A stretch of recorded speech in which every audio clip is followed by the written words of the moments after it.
அம்மன் சன்னதியில செல்வி அம்மனை பார்த்த மாதிரி தனியா வேப்பல வேலி கட்டி அவளை அங்க தங்க வைங்க. அவ கூட யாருமே துணையா இருக்க கூடாது.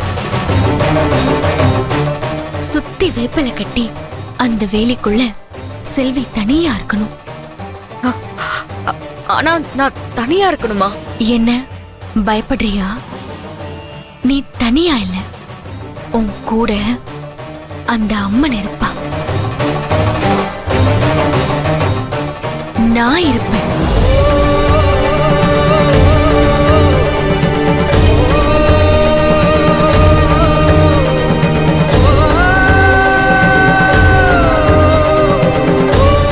இதுல செல்விக்கு எதுவும் ஆபத்து வராது இல்ல? சோதிக்கிறவதான் ஆத்தா.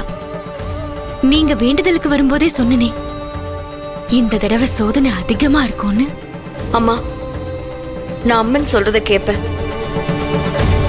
அம்மா, மாமா, நீங்க யாரும் எனக்காக பயப்பட வேண்டாம். இது அந்த ஆத்தாவோட கோவில். இங்க எனக்கு எந்த தீங்குமே நடக்க விட மாட்டா. இந்த 5 நாளும் நான் அவளை என் மனசுக்குள்ள வச்சுக்கிட்டு நான் என் வேலுவுக்காக காத்திருப்பேன். நீ வருத்தப்படாத. அம்மன் ஒருத்தரை சோதிக்க நினைச்சா அந்த சோதனை சின்னதா இருக்காது. ஆனா அந்த சோதனையை தாண்டி வந்தவங்களுக்கு அம்மன் கொடுக்கிற வரமும் சின்னதா இருக்காது.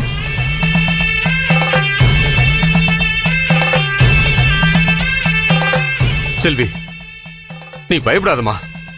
உனக்கு துணையா நாங்க எல்லாருமே இருக்கோம். அம்மன் அவளை பார்த்துப்பா.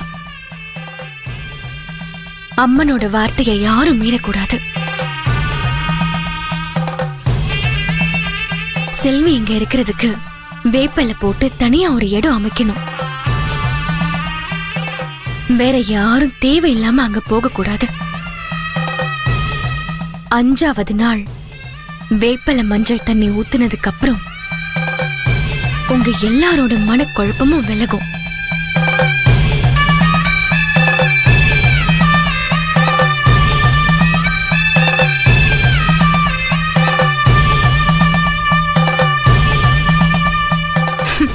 என்ன பாக்குறீங்க? நான் சொன்னது நடக்கும். ஏன் செல்விக்கு இப்படி நடக்குதுன்னு உங்க மனசுல இருக்கிற 1000 கேள்விக்கு பதில் கிடைக்கும். உனக்கு நிறைய கெட்டது உன்னை சுத்தியே இருக்கு. என்னடி இவன் நம்மள பார்த்து என்னமோ சொல்றா? வாயை மூடிட்டு அமைதியா இரு. அம்மா, நீங்க சொல்றபடி நான் செய்றேன். அந்த அம்மன் எனக்கு துணையா இருப்பான்னு நான் நம்புறேன். இந்த நம்பிக்கையை மட்டும் கைவிட்டுறாத.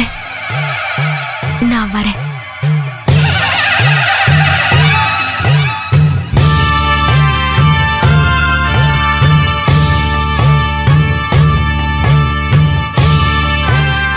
அம்மா, அந்த அம்மா சொன்ன மாதிரி செல்வி தனியா இருக்க ஒரு இடம் ரெடி பண்ணுங்கம்மா.